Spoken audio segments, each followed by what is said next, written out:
what a performance. How happy are you with that? Very happy. I felt we dominated the first half. We sustained pressure in their defensive third. I believe we had up to 8 to 10 corners. And I felt we could have been a little bit more dominant on the set plays, but we got the goal, in fairness, against the run of play. I felt Torquay come out second half for 5-10 minutes, and we took the sting out of the game with the goal, and from then on we dominated. We dominated for 90 minutes, but we were particularly impressive in the second half. Why do you think this was? I believe we're fit. I believe we're a very fit squad. I think you look at Sean Jeffers coming in, starting for his first game. He runs the line, works channels. Look at Bruno Andrade again having another impact up through the middle.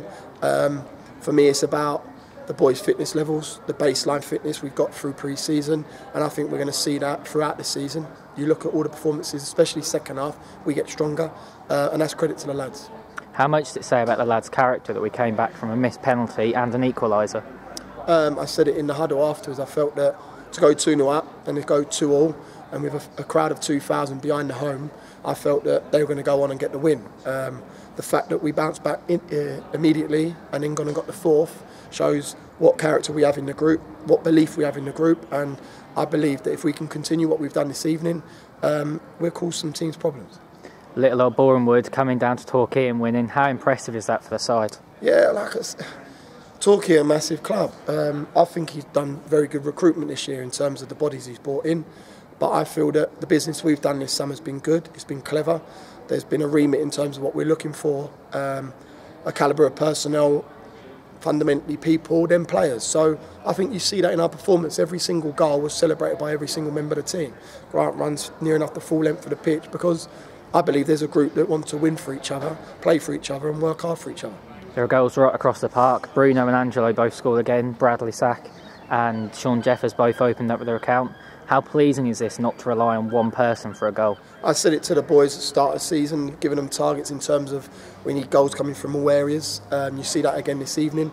4 goals away from home in any game at any level is impressive, especially if you go away from Torquay. Yet they haven't won a game, but they're a big club, and I think if they get some injuries back and get the personnel on the pitch that they want, and he gets them playing to a tempo and an energy, I think they'll cause teams problems. The fact we've come here and scored 4 goals, 4 different scorers, it's very pleasing. I've got a headache now come Saturday.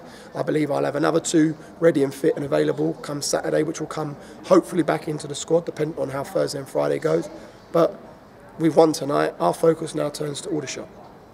Aldershot travelled to us on Saturday. They've started the season very well. How much of a confidence boost is this win ahead of the game? Yeah, obviously winning, it breeds habits, and for us it's about getting a winning habit. We're back-to-back wins now, which is good. 7 goals in 2 games, 11 in 4. That's something that we didn't really have last year. We was a 1 and 2, so it's pleasing. It's very pleasing. Can I be picky about the goals against? 100%. I'm going to dissect that and go through it with the back 3, midfield 4 and the goalkeeper. I feel that we need to nullify them a little bit more because there'll be times when we have to rely on a goal and we need to keep a clean sheet in these sort of games. But we've come away from home, we've scored 4 goals and we've got 3 points and we're going back to Bournemouth, 5-hour journey, happy. I've rarely seen supporters and players so happy to see a player score as when Bradley Sash scored at the end. How pleasing is it for a lad to come through pace, make his debut and go on to score shortly in the season? I'll be honest, it's pleasing for the supporters, for me, for Cameron Moyer on the bench. To have them sort of personnel in the squad, that hasn't come by luck. He's worked tirelessly to get to where he's got. You look at Frank Cater, comes on the week before against Solihull Moors. They're 2 cracking lads, and you see the celebration at the end. You see every single one of them get round Bradley Satch. It means something to Bradley Satch. He wants to play for Bournemouth. He wants to be a part of what we're doing here. And I'm so pleased that he's gone and got his goal. I know his parents have come down early today, so it's a great moment for him. But again, he needs to go again against Aldershot. He can't rest on his laurels. He has to make sure that he's in the squad come Saturday. He's done everything right. He needs to maintain that.